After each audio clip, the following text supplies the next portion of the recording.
Hi, everyone. You're listening to the Blockchain Socials podcast, and I have Taryn Fivek. She is an adjunct lecturer of economics at John Jay College and a PhD student at the Graduate Center at the City University of New York, studying economic geography with the Earth and Environmental Science program. Her professional background includes food server and delivery driver, copy editor, union organizer, journalist, researcher, and public information officer with the International Organization for Migration.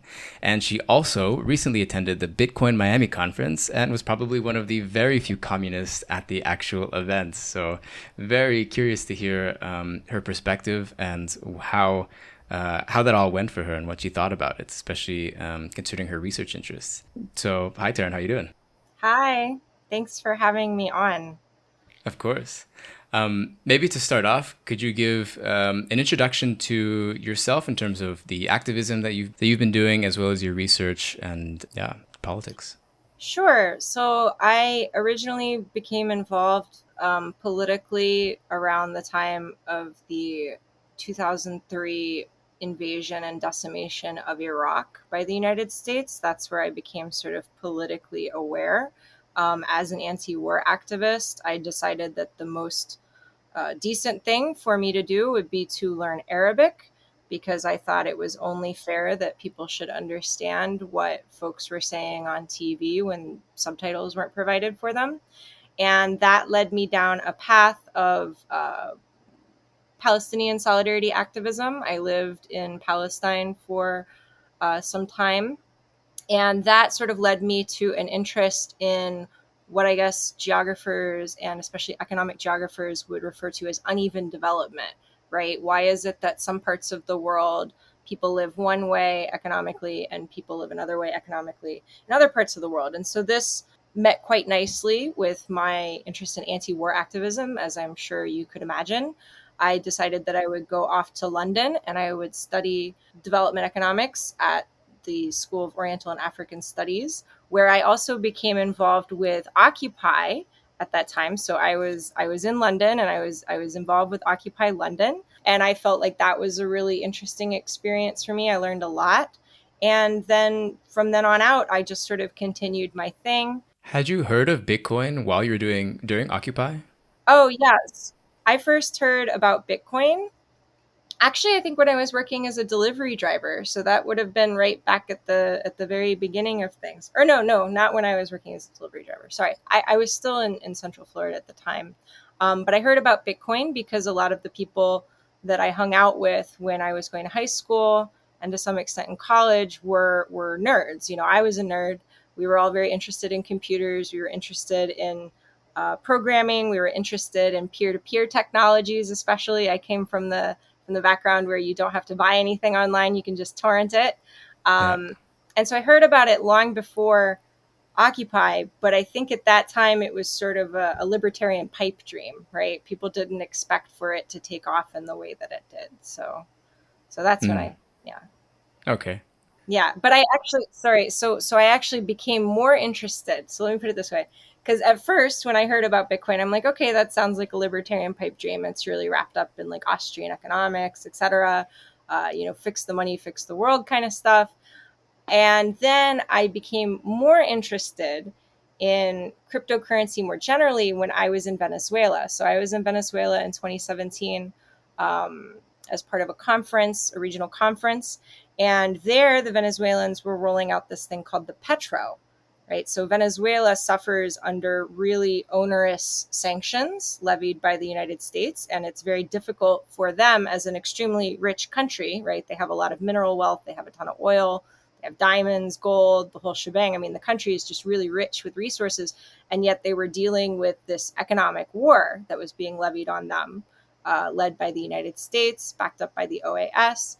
And so the people in Venezuela decided that they would try and come up with this thing called the Petro, which was going to be a kind of cryptocurrency that they were going to peg it to the country's reserves of gold and diamonds and oil and things like that, and that would somehow enable them to get around sanctions. So that was the first time that I had heard of cryptocurrency being used in some way besides Bitcoin, let's say, was in 2017. Then, obviously, when the pandemic hit and we saw that the price of Bitcoin started to exponentially increase, I became more interested in it, especially because at that same time, there was a lot of stuff going on with the US economy in terms of stimulus checks, lots of money being thrown into the environment. And there was sort of a chat about MMT, so modern monetary theory, which is sort of like fix the money, fix the world, but in almost like a different perspective, obviously coming from more of a left perspective. And so I noted really closely how these two discourses were developing. And so I decided that I would get more into it. So I ended up probably reading like a dozen books on Bitcoin and cryptocurrency over the last year. I got really into Wow. it. I got kind of Yeah. a little bit obsessed. And this is what culminated in me being able to go to the Bitcoin conference in Miami. Nice. So I guess it's sort of become part of your research as well. Yes, I generally focus on economic geography.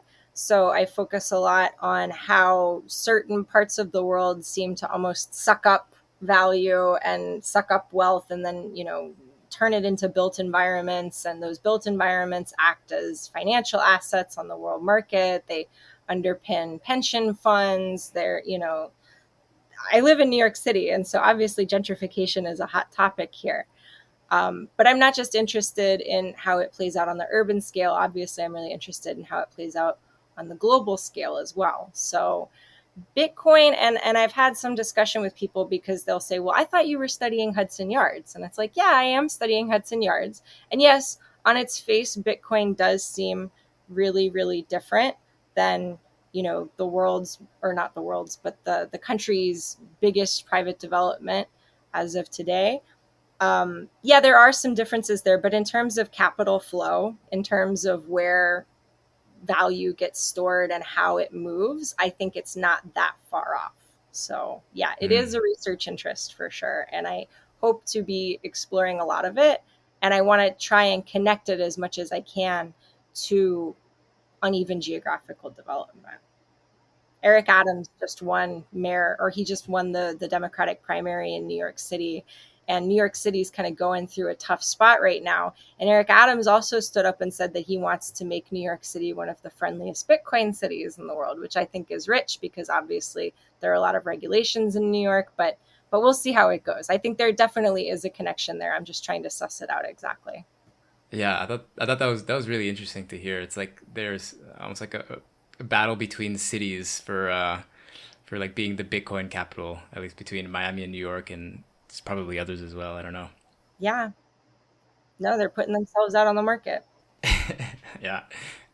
So I guess what got you interested in Bitcoin and blockchain and crypto generally? I mean, you said that you got interested in it as a research thing, and also some of your friends had had known about in high school, which is pretty interesting.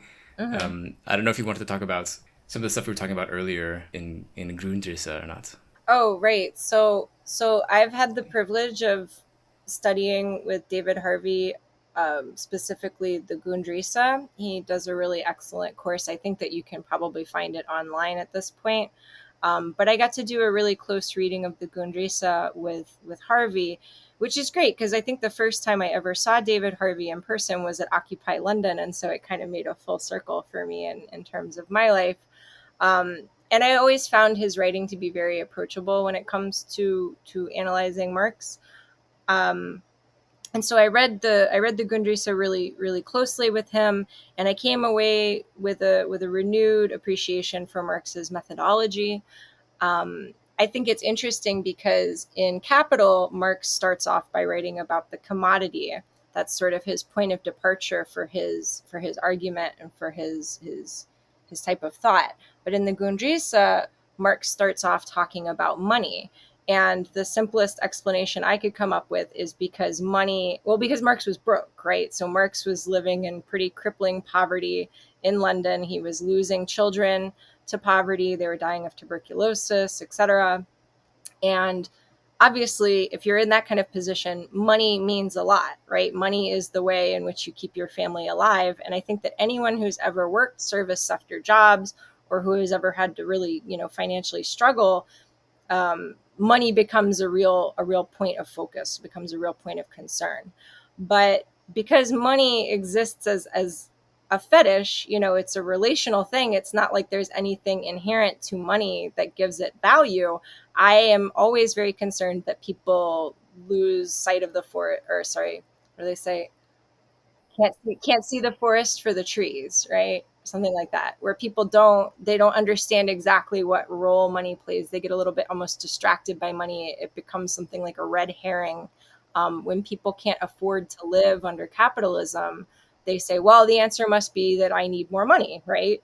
But if you were to go around and give everybody in the working class as much money as it would take for them to fulfill their basic needs, then you would see the market adjust to try and recoup that loss. I guess you could call it inflation in some points of time.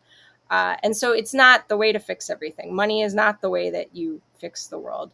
And I'm concerned, especially at this juncture, because right now the planet is going through the mother of all crises, that people will get a little bit distracted and Yeah. focus a little bit too much on money. And so that's why I think it's important to try and demystify this idea of money before we proceed as economists or activists or whatever. Yeah. Yeah.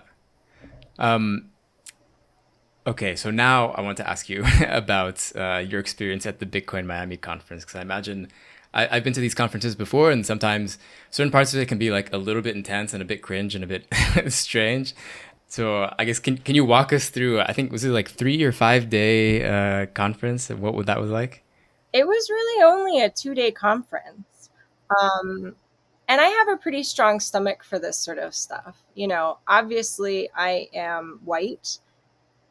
And yes, I am a woman, but it's not super hard for me to blend into hostile situations, I guess. And I would say that politically, the Bitcoin conference was very hostile to someone like me with my politics. But then that's really nothing new for me either. I've had a lot of experience doing ethnographies, so to speak, of different right wing spaces. I am originally from the Deep South, so it's not something that is terribly unfamiliar to me.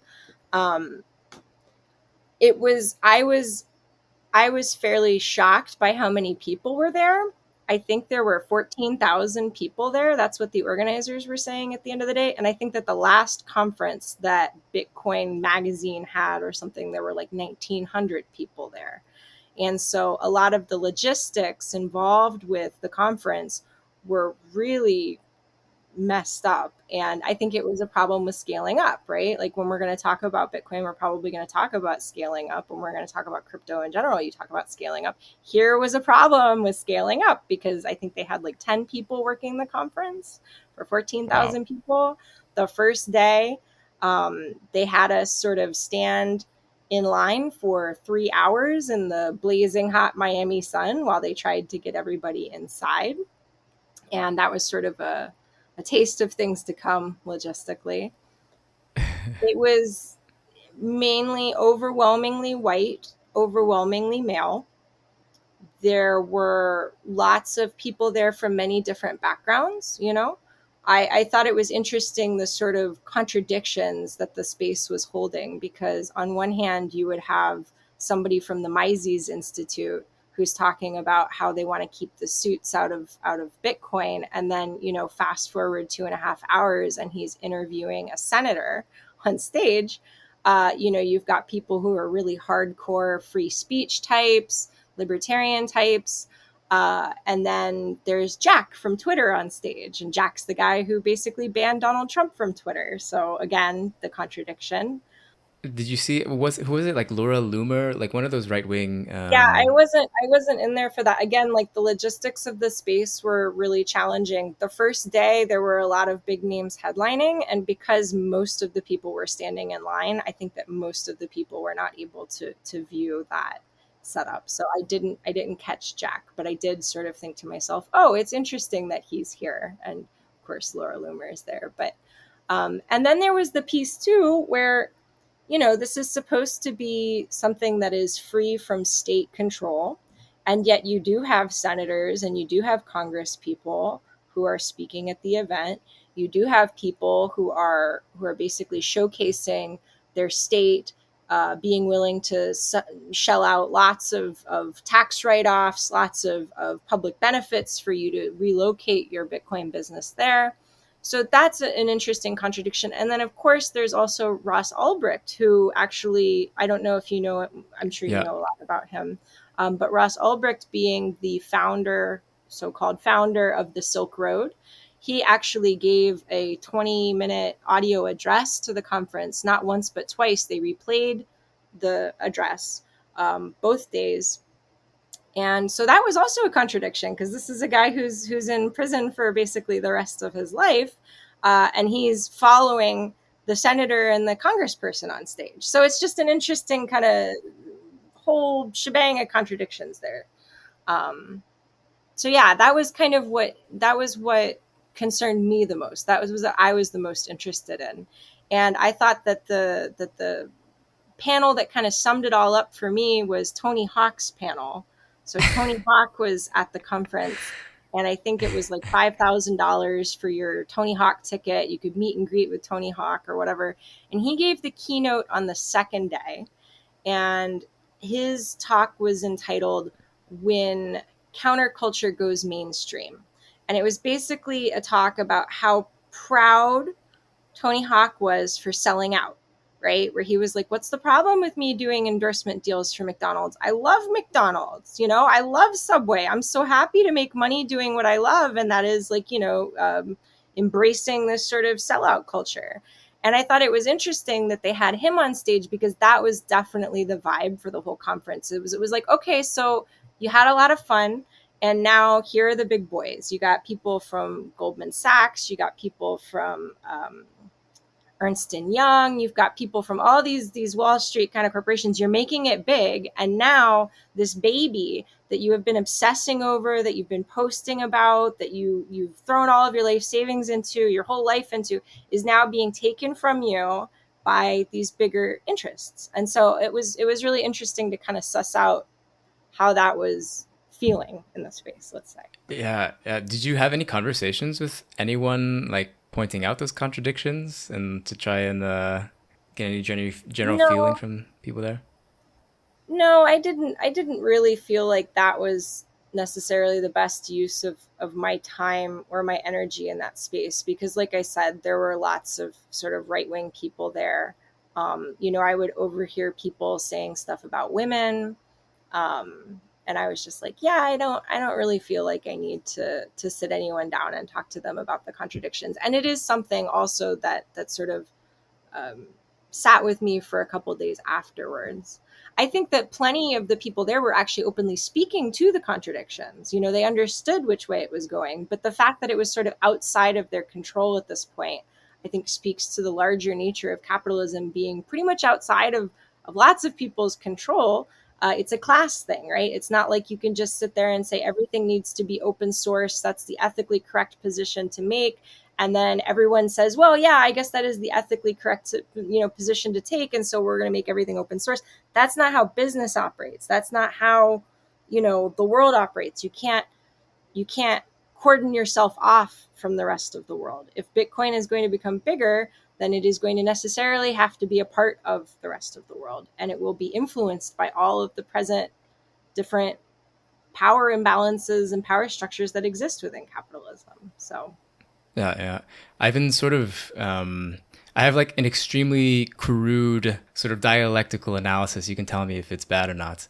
But I sort of see like you have traditional banking as like the thesis of like neoliberal capitalism, and then you have Bitcoin, which was meant to be the antithesis.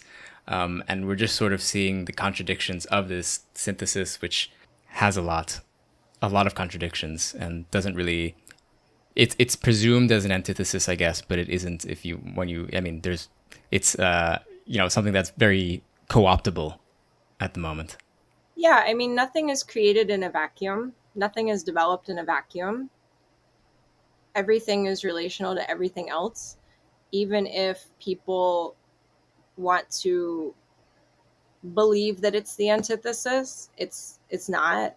I think that it's actually a very useful kind of technology for deepening the grip of capital on the Mm, planet. I think it's a really mm. good escape hatch for crisis, especially for the rich, not necessarily for the poor. I So, think it goes hand in hand. It might come off as something that doesn't seem to be, that it might want to look at itself as something as being the antithesis. It might look at itself as being like, yeah, well, we're the rebels, and it's like, well, no, yeah. rebels don't get JP 14,000 Morgan to come. people, yeah, and including JP Morgan, and they don't get senators on stage. That's not what the rebels get, you know. Yeah, yeah. When you say escape hatch, do you mean like the sort of as an escape from like a downturn in the markets, like as sort of like a diversified portfolio type of move from capital? Is that how you mean escape hatch or? Well, I mean, it's an escape hatch in a lot of different senses if you have a ton of money, right? So if I need to somehow get around local tax law, I can do that a little bit easier using cryptocurrency. So if Joe Biden, for instance, wants to raise taxes on people to pay for all of these programs that he's proposing, well, that would be an escape hatch for some money. People have talked about it as being sort of like a deflationary asset, as in like, well, if inflation is going to go out of control, then we'll put all of our money into Bitcoin because this is a way that we can see our money grow and also not, have it touched by anything else. I think in terms of things that people can make money off of and people can trade off of, it's a very good opportunity for that because this whole space is rather unregulated, right? And so all of the sort of, what do they call them, like the dark money pools that existed around the 2008 financial crisis, which somehow contained trillions and trillions of dollars worth of value, and obviously they didn't, because that's, one of the reasons why things fell apart in 2008. This offers people, again, that kind of quick shot in the arm of profit at the end of the day. I think that in terms of, and I don't want to get too paranoid about it, and I don't want to get too deep down the rabbit hole right now, but I think that there is a reason why this technology is being rolled out in developing countries quicker than it is being rolled out in what we would call the global north or the first world. I think it's a good way to sort of foment regime change. Like I think it's a good way to get money to people that you might not be able to get money to them through more traditional means. And I think that there is a kind of plausible deniability attached to it, which becomes really important when you're thinking about how it relates to um, the state, right? So Bitcoin is not anonymous. Cryptocurrency generally isn't anonymous. It's not rocket science to figure out, whether or not someone has bought Bitcoin, whether or not, somebody has moved Bitcoin, whether or not somebody's getting paid in Bitcoin. It's not rocket science, right? There's already blockchain surveillance in place, and then you can't ever discount the efficacy and the ingenuity of human intelligence, right? But it does kind of offer people this type of plausible deniability, right? If the state does want to look the other way, then the state can look the other way. People can say, I don't know how to use a computer. I don't know how they got away with that. I don't know. There's no way for us to fix it. There was this guy in Germany. I think I saw a story from last year where the guy did like 3 years in jail for installing some software on people's computers that really slowly and unobtrusively mined for Bitcoin. And he went to jail for 3 years, and the Germans were like, oh, don't worry about it because we've got his wallet, we've got his ledger or whatever it was, the Trezor, and so he doesn't have access to the money. I mean, there's that kind of plausible deniability that comes with cryptocurrency and Bitcoin specifically. So, I mean, there's lots of different ways it could be used as an escape hatch. However, all of those ways are dependent on class again, right? It's not as though it's some sort of philosopher's stone that gives you, 100% immunity. You're still subject to material conditions and power structures, between classes, wherever it is that you are. Um, but for the rich, I can see it being something that they would be very interested at this point in time. Yeah, yeah. So I guess yeah, at the conference, yeah, how did you handle yourself watching? I think just some of it seemed a little bit like cringe.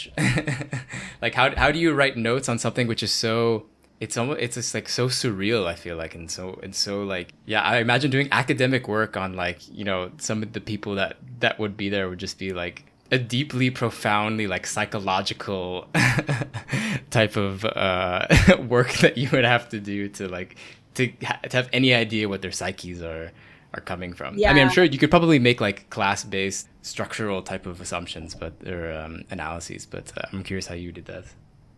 No, I mean, it gets messy. I definitely thought about my friends in high school more than once, you know, to think about the kinds of culture and point in history that they're emerging from, and understanding that like these are the people now who have an incredible amount of power in the world, right, among the Yeah. tech sector, and thinking about what it was that they were kind of fed at that point in their life, culturally, politically, financially, etc., you know, and how that would influence the eventuality of me sitting at a Bitcoin conference in 2021. So yeah, there was definitely a lot of soul searching. Not a ton though, because I don't want to get too distracted, and I'm not sure how useful that kind of stuff is when you're in that kind of environment. Um, but no, I mean, it.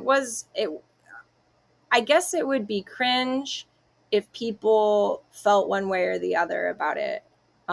Not exactly where I'm coming from when I'm going to the conference. I'm there as an observer. I know that there's going to be a lot of cringe stuff there. I know that there's going to be stuff that's like offensive or Yeah. concerning, but I'm there to try and just sort of sneak in, grab the intel, bring it out, and do whatever I can with it that could be useful. Um, So did you but have like I guess you did have quite a bit of Bitcoin knowledge before going in. So I mean, yeah. you knew what to expect. I imagine probably. Yeah, Yeah. that certainly helped. That certainly helped. I'm not sure that everybody who went to the conference knew what to expect, but I kind of had a little bit of an understanding of what to expect with it. So I wasn't too shocked, but there were some things there that definitely hit me in the stomach pretty hard. I think the most shocking thing that I saw there was they had this art exhibition, I guess is what they called it. And it was basically a branded dumpster outside of the stages. And the dumpster was made to appear as though it was full of Venezuelan bolivares, right? The currency of Venezuela. And so I became interested well, not became interested, but had renewed interest in cryptocurrency because of my time in Venezuela, because I had actually seen what people in Venezuela were dealing with regards to the currency situation. And it's a really heavy thing. It's a really, really heavy thing to have to deal with what the people in Venezuela are dealing with right now.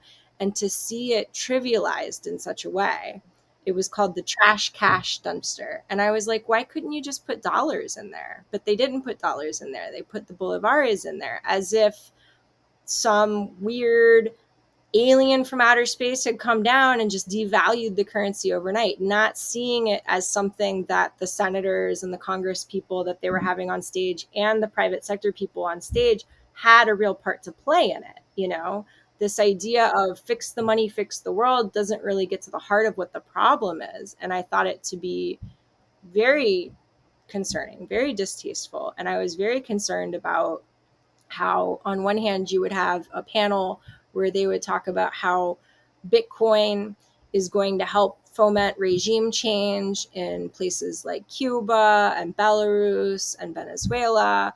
But here's the next panel, which is how to legally circumvent all of the existing regulations and laws that are in the United States. You know, I mean, it came from this place of not being super aware of the world around them, you know, and how things had developed to get them to the point where they're at right now. It was just sort of like this is my birthright. This is what God gave us. There wasn't a lot of actual analysis of what the situation was and how we got there. You know, when I'm hearing talks on inflation, or when I'm hearing talks on how Bitcoin is supposed to be the way that this generation is going to get rich, and people are showing charts on the stage, they're showing charts in their presentation that like I have shown students in my presentations, but the way that they're looking at it is so radically different than I am. And it becomes concerning because, yeah, people are really fed up with the high cost of housing and healthcare and college educations. Is the way to fix that to just put everybody on some sort of, Bitcoin standard? No, it's not, and if anything, that makes things a little bit more challenging for most people. I mean, at the end of the day, there was a really interesting line. This guy, Jack Mallers from Strike, who closed out the conference with his emotional address about El Salvador. But there was this line that he gave in his talk, which really resonated with me, where he was referencing a chit chat that he'd had with somebody in El Salvador. And he said, the price of Bitcoin goes up and Michael Saylor gets richer, but I get richer too. And I'm just sort of like, how is it that one could make that comparison of how much Bitcoin Michael Saylor holds in his hand and how much Bitcoin a young person in El Salvador holds in their hand? Like, it's not even comparable. When you have people like Elon Musk jumping into it publicly, I mean, the thing is that I'm sure most of these oligarch billionaires have decent exposure to Bitcoin at this point. You're almost baking in the previous inequality of a system into like a new system, if that makes sense. Yeah. Hey everyone, if you're enjoying this episode so far, be sure to subscribe, leave a review, share with a friend, and join the crypto leftist communities on Discord or Reddit, which you can find links to in the show notes. If you're enjoying the interview or find the content I make important, you can pitch into my efforts starting at $3 a month on patreon.com/theblockchainsocialist to help me out and join the newest patrons like Alex Isn't Here, Zachary, and Marshall. Any amount really helps since making this stuff isn't free in terms of money or time. As a patron, you'll get a shout out on an episode like I just did and access to Patreon exclusive content like Q&A episodes where you can submit and vote on questions you'd like me to answer, and I'll give my thoughts in roughly 20 minutes. In the last Patreon Q&A episode, I answered the question, centralization versus decentralization, which is better for socialism, in which I use a framework of decentralization used in software and in blockchain to help us understand how we can think about decentralization in the context of political movements, especially for the left. Of course, I'll still be making free content like this interview to help spread the message that blockchain does not need to be used to further entrench capitalist exploitation if we put our efforts into it. So if that message resonates with you, I hope you consider helping out. Maybe one day when I make enough money off of Patreon, I too can attend conferences like the Bitcoin Miami conference and give my thoughts on those. But for now, let's get back to the interview with Taryn Fivek. I sort of feel that like Bitcoiners, their form of revolution is sort of like the same thing, but they're the billionaires and they use Bitcoin instead sometimes. There is an anxiety among the tech sector, especially, where they're like, I'm so smart. Why isn't this working? Like, we are all super smart. Why isn't this working the way that we want it to work? I'm so much smarter than every other person that I know. Why am I not in charge of things? And instead of trying to step back and look at the big picture, and this is something that's found in a lot of cyberpunk literature specifically, there's this sort of like, I'm the smart one man, because it's always a man, against the corporations and the world. And I think of that monologue in Johnny Mnemonic where he ends it with saying like, I want room service, like, this is what I want. Why aren't I entitled to these things? And I think that speaks to a more general economic anxiety, which is generally masculine in character, I have to say, where it's sort of like people are raised in a society with certain kinds of ideals. And when things don't work out the way that they thought they would based on their own merit, instead of it becoming a question of, well, maybe we need to critique how the system is operating. Why is it that what they sell me is not what I get? It becomes this sort of lack of, it's like they're entitled. They're coming from a place of entitlement to say, why am I not receiving my birthright? Who is it that's standing in the way of my birthright? Well, it's probably these bankers, right? It's these bankers. They're the ones who are standing in my way. The ones you admire a bit, maybe.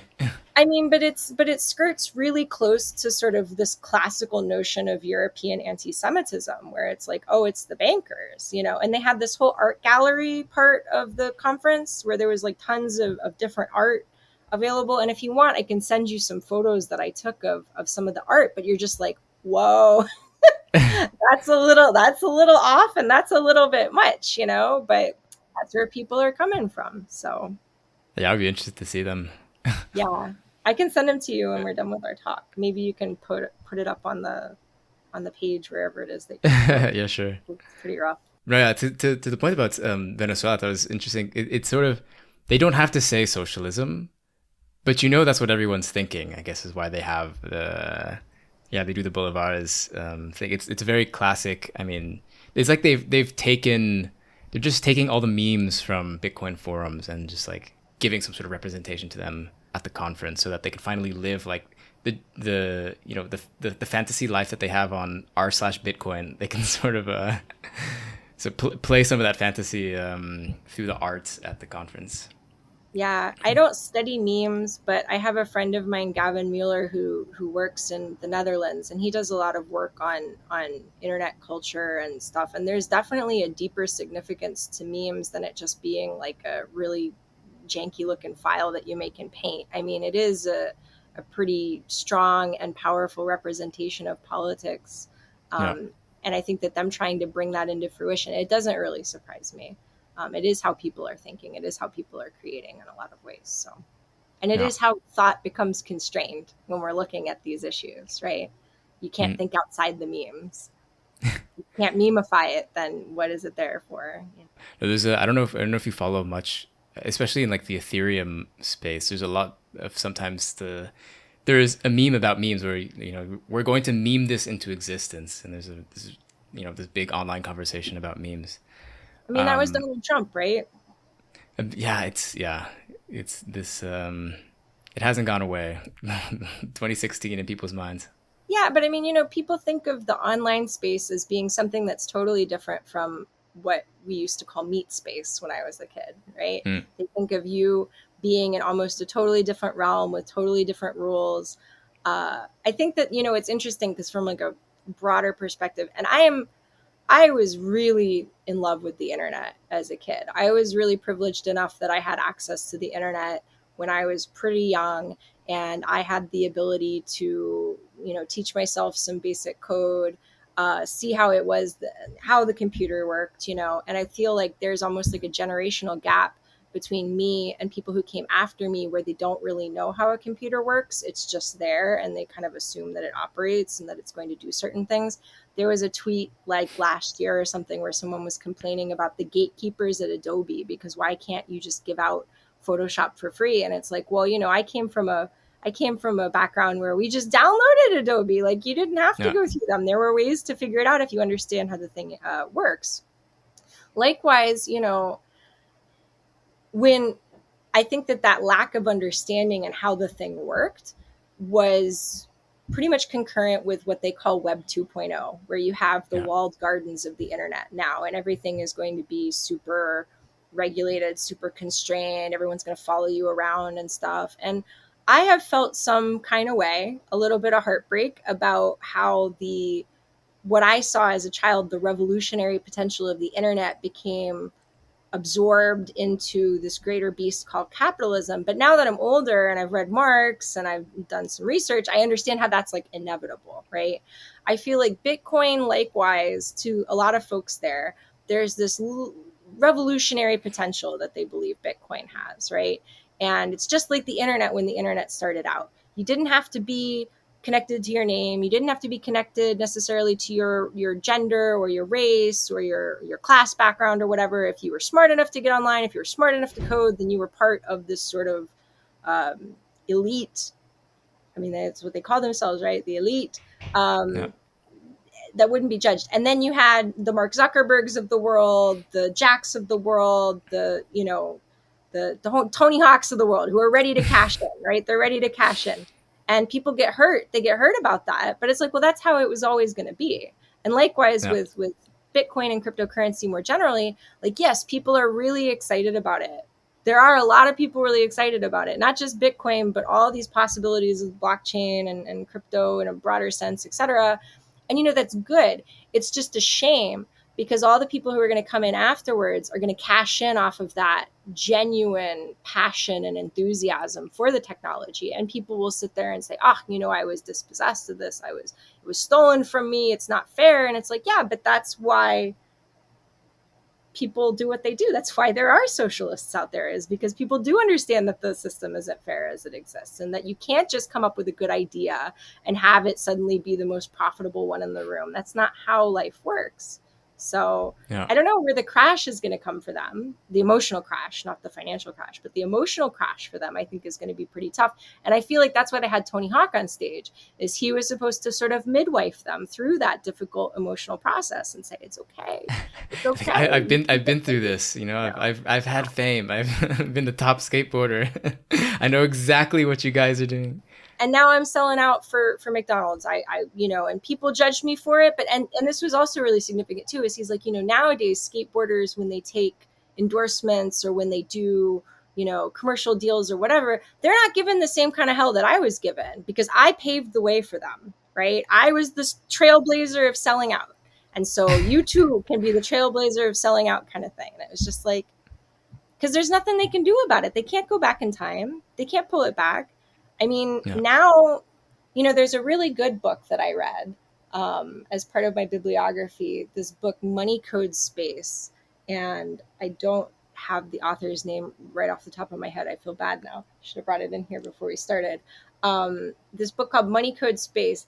And the guy is talking about how at the beginning of Bitcoin, one of the first meetings that was had with any kind of organization or entity outside of this cryptography space was with the Central Intelligence Agency, where developers of Bitcoin sat down with people and they said, don't worry, this is not going to threaten you. This is not going to threaten the supremacy of the US dollar. This is not going to threaten US, hegemony. It's not going to threaten that. And I think that people listened really closely to that. And I think now they see it as sort of a tool. Yeah. I think it was Hal Finney. It was one of the early guys on Bitcoin. I remember like the forum posts are still up where the guy saying, "I'm telling you guys this right now. I'm going to go meet with the CIA. Don't tell me like that this is a CIA thing. Like I swear, guys, I'm just going to say hi. I'm going to tell them that it's all okay. Like so they won't mess with us."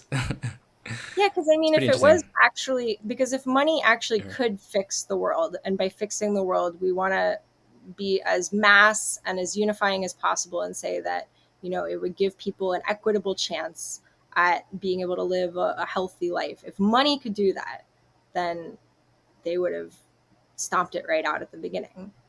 If Bitcoin somehow could be what it is that they want it to be, if that was really threatening to the social order as it exists, they're convinced, these Bitcoiners are convinced, that nothing can touch them and that they live completely outside the realm of state coercive power. And that's very incorrect, because as much as they have something called a code, the code is maintained by individuals, right? It's maintained by a foundation. It's maintained by organizations. It's maintained by a media wing. Like there are things that can be messed with. I think that, the China thing is really interesting. I don't know how much you want to get into the China thing or the El Salvador thing, but it's very interesting because they say, well, this is proof positive of its resilience. And it's like, no, I think that was kind of the plan for a while, was to have, China sell us their electricity until this thing got legs and could walk. In that experience, did any of your thoughts about or ideas about Bitcoin or crypto, did they change at all, or did they shift? I don't think that I quite understood before the conference how much this was a move against the third world. Let's put it that way. I didn't understand going into it. Like I understood that there were obviously, things connected to issues of remittances, for instance. It was used by people to circumvent hyperinflation in their country of origin. It was used, or allegedly is used, to circumvent sanctions, right? I kind of had that understanding of it. I didn't understand going into the conference how much it was connected to this really classic neoliberal strategy of banking the unbanked, right? Because they're sitting there and they're saying that the reason why people in El Salvador are poor is because traditional banking doesn't want to work with them. And so they're going to circumvent traditional banking, and they are going to now be the bank. Strike is going to be the bank for people in El Salvador. And that somehow will fix things. This idea of financial inclusion. I didn't come at it from that perspective, although it was interesting because when I got back home and I opened up my laptop to do a little bit more deep digging, I found that, like, I don't know if you know the development economist Hernando de Soto, whose whole idea is basically that the way you solve poverty in the global south is by giving people deeds to their shacks so that they can use that as a financial asset and not just as a use value of a place for them to live. I didn't understand how much that was going to be a real profitable opportunity for this space.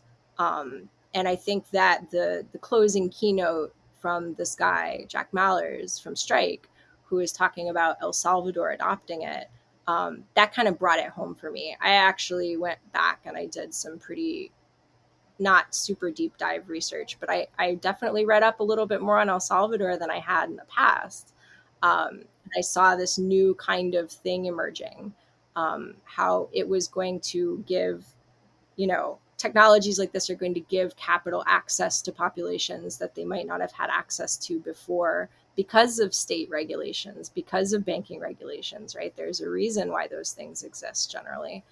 This was going to be sort of a free for all Wild West of financial inclusion for people who are living in the global South. That was one Mm. thing that I came away with and has been sitting very heavy on me since then. Is that how you view this announcement about El Salvador, like as essentially like largely just a new evolution for reaching new markets in like sort of a classical, I mean, like neo-imperial type of way, neo-colonial type of way? That's how they spun it. Do you know how many Bitcoin ATMs are in El Salvador when he made that announcement? Probably not very many. Two. There are Uh, two Bitcoin ATMs in El Salvador when that announcement was made. I'm sure that they've probably opened up a few more, and I think that the banking sector in El Salvador now is going to be coerced into dealing with Bitcoin, so that therefore all these ATMs will sort of become Bitcoin ATMs in a way. Um, from the reading that I've done on it so far, I think it's a little bit bigger than just banking the unbanked in El Salvador. I think it's also a way of money to go missing off the table. Now, I don't I don't want to draw too many conclusions about this because it's all speculation. I don't have anything to back this up. But when I look at the role that organized crime plays in El Salvador and has played in the last 10 years or so in El Salvador, um, it becomes kind of concerning to me. This idea that this 39-year-old, or I think he's 39, he might be at 40, I don't know. But this guy who kind of came from the left and then switched really fast when it wasn't the way for him to get into power. This guy who is a huge fan of Donald Trump, who seems to be supported intimately by the Venezuelan right wing. So there was an expose published recently about how Leopoldo Lopez's party is actually providing this kind of layer of protection between the Bukele administration and everybody else in El Salvador. Um, that makes me think something a little bit bigger is afoot than just banking the unbanked. I mean, I think that, this guy who's on stage, I don't even know how old he is, but this guy who's on stage crying, walking the around. strike guy, Yeah, Jack, I the he's pretty strike young, I guy. think. Yeah. Yeah, and he's shuffling around, crying. He's showing pictures of him on stage, posing with like this young boy, and talking about how he knows it because man, he lived there for 3 months, man. And like that's real for him. Um, I think that guy is like, wow, I'm going to be really rich. This is going to be a lot of money for me. And I think that that's fact. I think that he's going to make a ton of money off of the situation in El Salvador. I also think that the Salvadorian government is going to make a lot of money off of it. I don't think it's going to be all about financial transparency, et cetera. I mean, the thing with Bitcoin and most blockchain currencies is that like there is a surveillance factor that is attached to it. And again, there is that plausible deniability factor that's, sort of dealing with it too. So I guess you think like it doesn't necessarily. There is a potential that actually El Salvador, at least the government in a sense, like it is probably a net positive for them in that they can probably. I mean, there's potential that they make a ton of money, and yeah, potential. I mean, how that wealth is distributed is another question, but I don't think it's going to be like a wealth generating thing. I don't think it's going to generate wealth. Let's put it that way. I don't think it's going to generate wealth. I don't. I think that it's going to generate wealth for some people, but I don't think that, and by generating wealth, I mean that like they're taking it from other people. I don't think that any like productive activity is going to be taking place.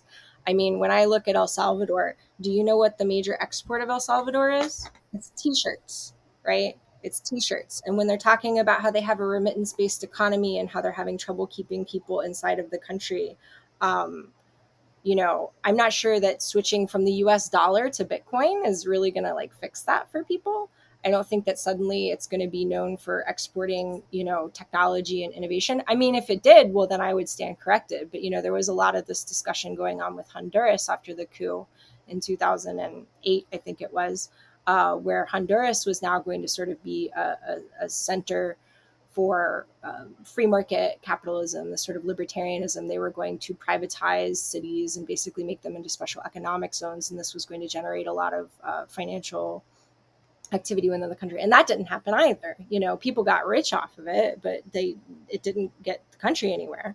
I think what's really notable about the El Salvador case is that their actual currency is the US dollar, right? And so that's interesting that they're including Bitcoin alongside the US dollar in that circumstance.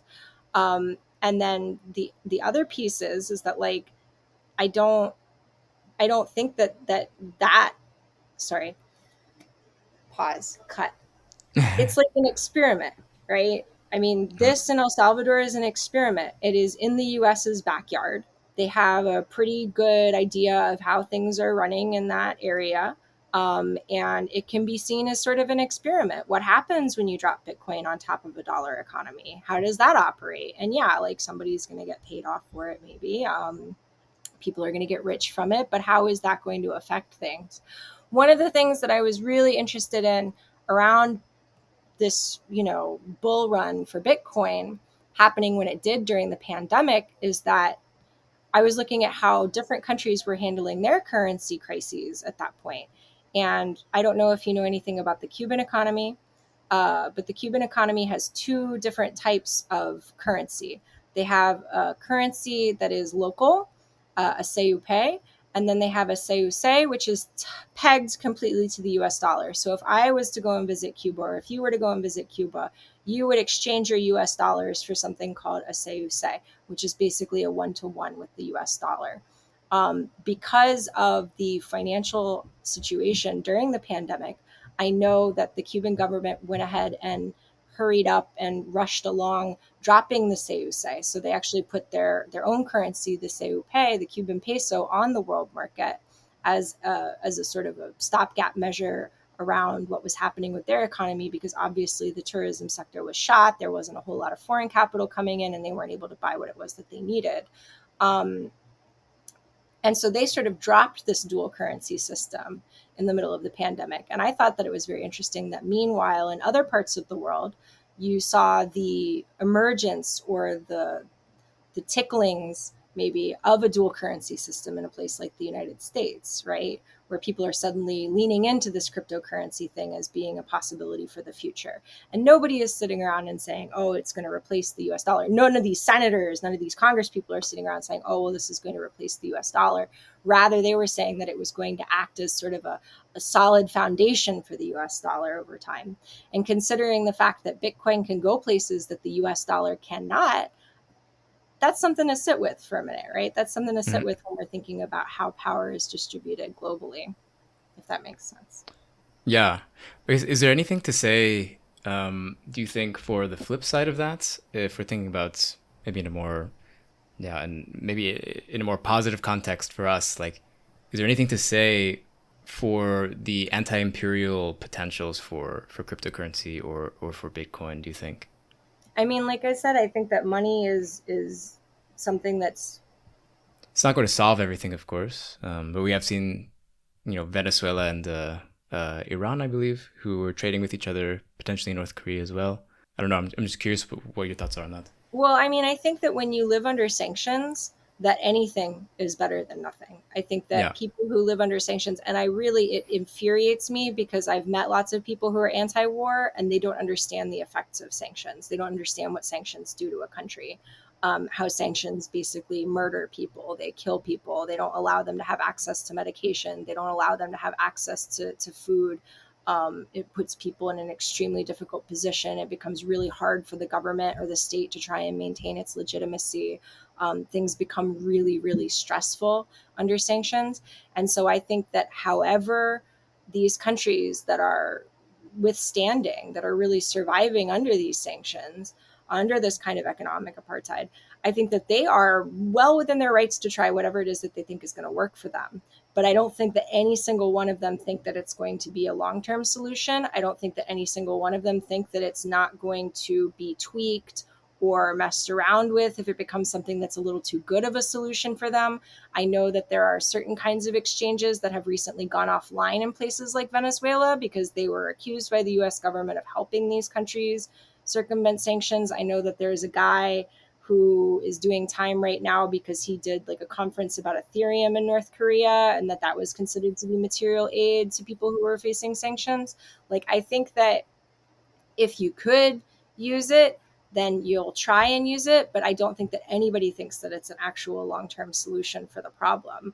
And that, I guess, is like my major gripe with a lot of the crypto space, is that people do think it's somehow this magic bullet, that it's going to change things, that it's going to enable people to, in a painless, relatively painless way, to sort of turn the world upside down in favor of the little guy.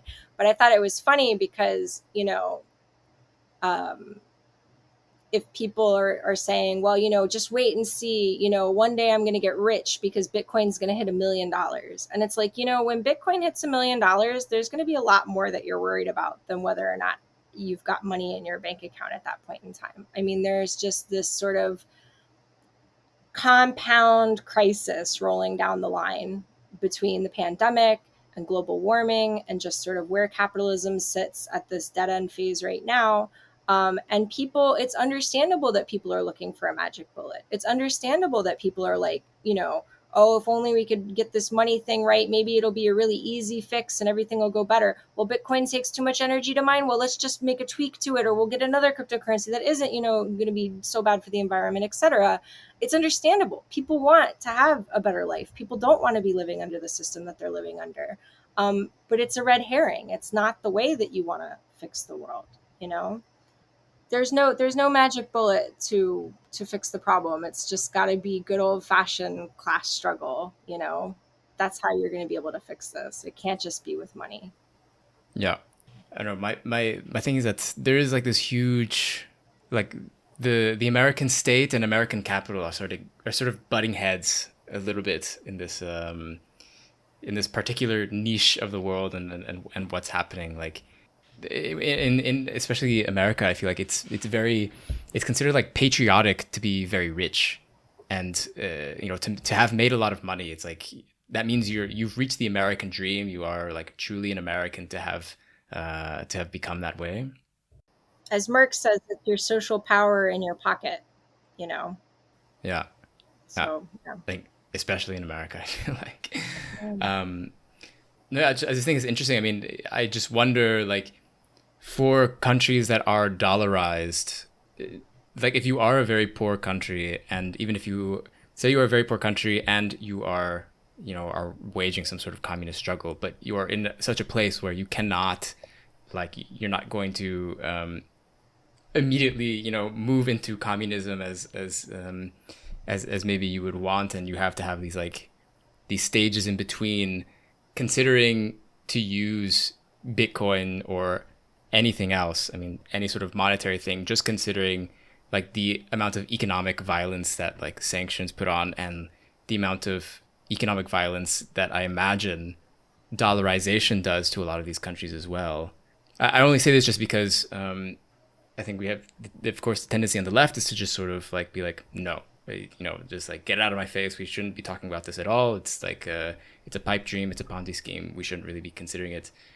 I feel like there is like an argument to be made that you should see it as a tool, not as some sort of magic fix, of course, but as something that, yeah, if you're a sanctioned country and you don't have much else to go, I mean, why not? I guess that's what I feel.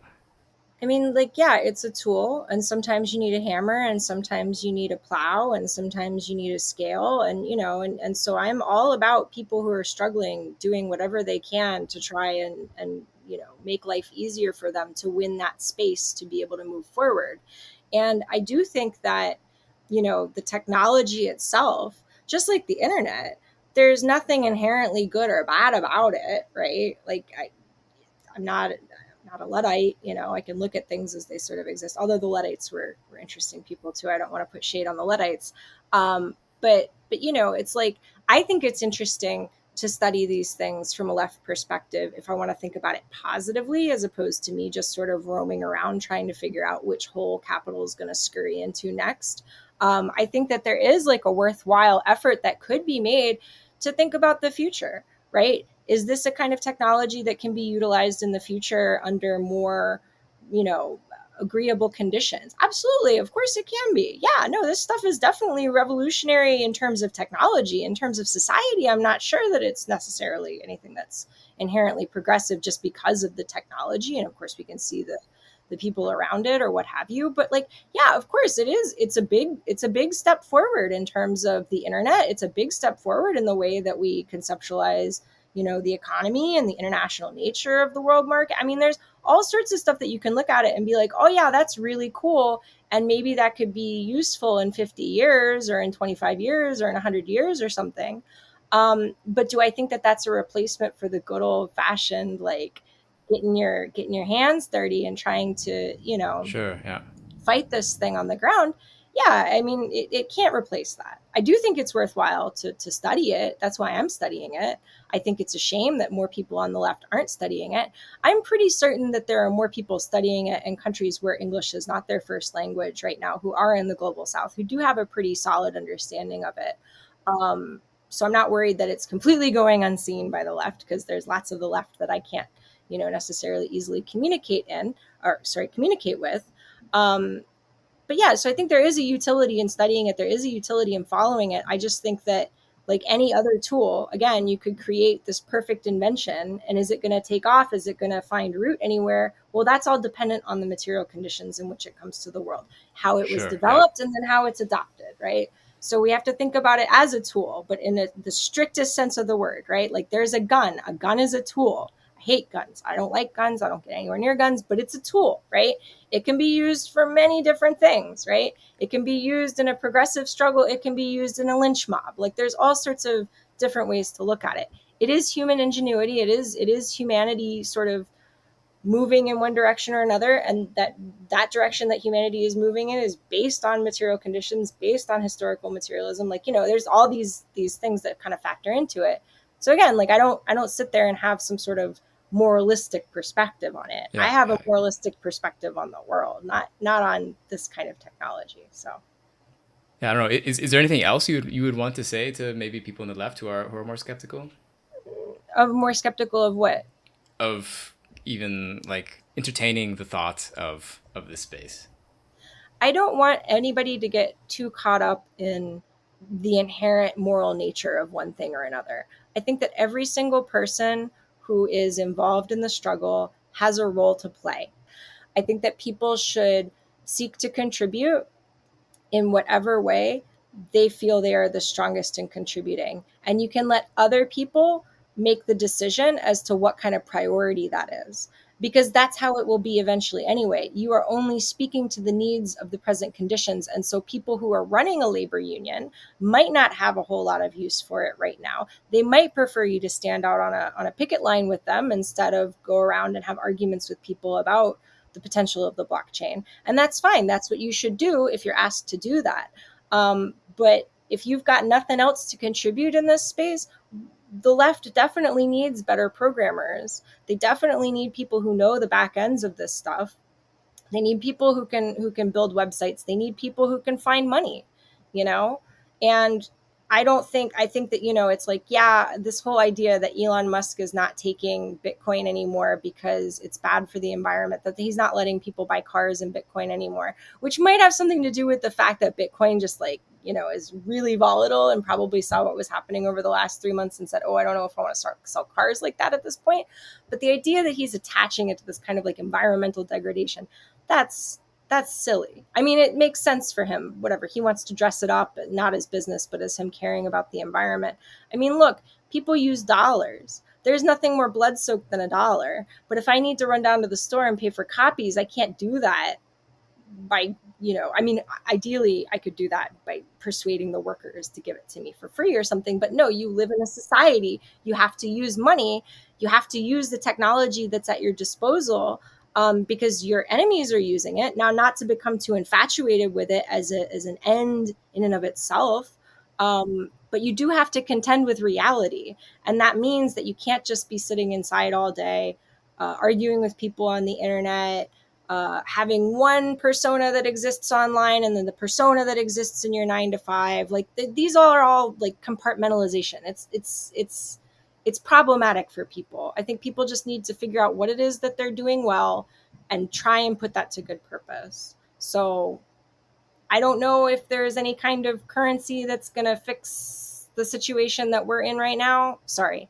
I know for sure that there's not any kind of currency that's going to fix the situation that we're in right now. Um, but yeah, just to stay flexible, to stay mobile, to stay ready to adapt to different conditions as they arise. You don't want it to be something that only they know about. Right. You want to make sure that you have a clear understanding of it as well, which is part of why I'm doing my research. Yeah. I think that extremely sensible position to take, in my opinion. And it's yeah. Sometimes I think some people see the facade of what is like the Bitcoin community and they sort of impose that on everybody else, and has sort of maybe what has prevented people on the left to want to dip their toes into it a little bit or to look deeper into it. Think about the atom bomb, right? The atom bomb is a terrible weapon. It is a terrible, terrible weapon. It is a real low point in humanity's evolution that there was ever an atom bomb invented, much less ever dropped on human beings. That didn't mean that suddenly there weren't scientists all over the world from different persuasions, from different political backgrounds, living under different societies that were suddenly like, oh, I really need to know how this works. I really need to know what it means for the rest of the world. I really need to know what it means for the future and how everybody's going to be developing, and what it means for war and what it means for the environment. Of course, people who are really serious about the struggle are going to want to know everything about the atom bomb, even if they look at it and say, I never want to drop that thing again. I don't even want one of those, but you have to have an understanding of it because it is a big part of the world. You have to be in the world, Yeah, yeah. Can't get caught up in these, discussions or these arguments. You just got to be in the world. You got to adapt to what it is that's going on. Yeah, definitely. That makes sense. Take a materialistic approach. Yeah.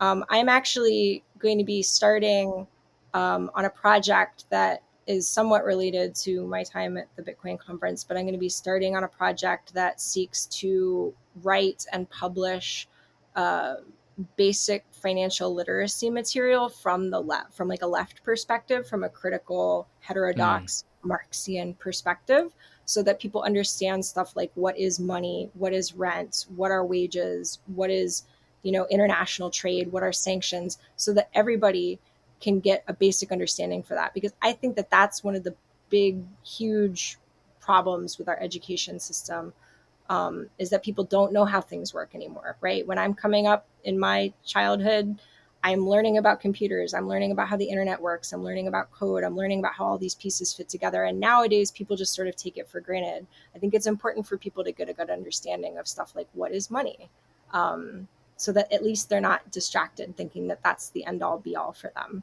Yeah, that's interesting. I mean, that is especially a place, from what I've seen, that pulls people sort of, I guess, sort of unknowingly to the right a bit. Sort of like it preach like general like financial independence type of like advice, and like and writing rich dad poor dad type of stuff. It's a lot of it is sort of like individualistic, like moralistic, like self help, where it's all up to you to sort of pull yourself up by your bootstraps, and like one day you can live off of your retirement or whatever.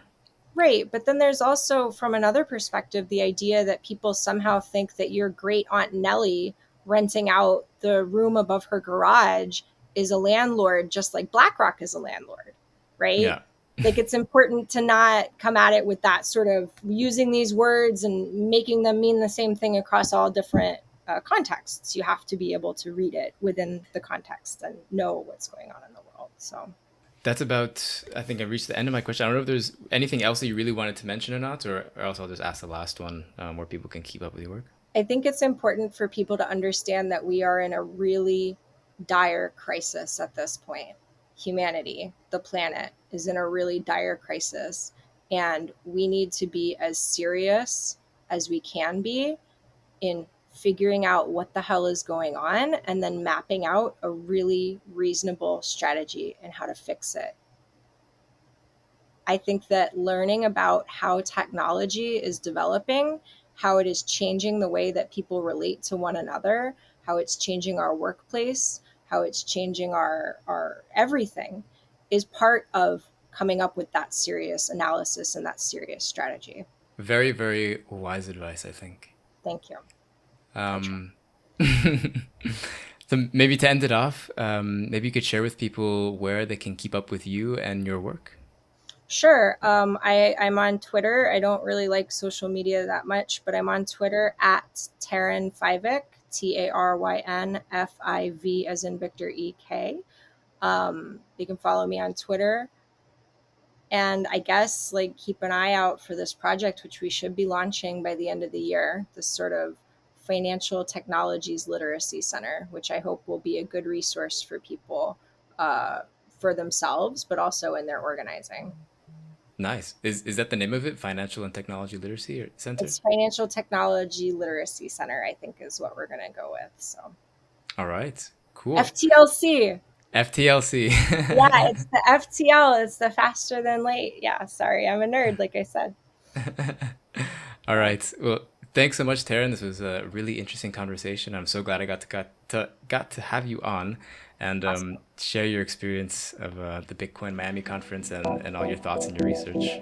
Absolutely. And so maybe one day when you come back to New York, we can get a beer or something.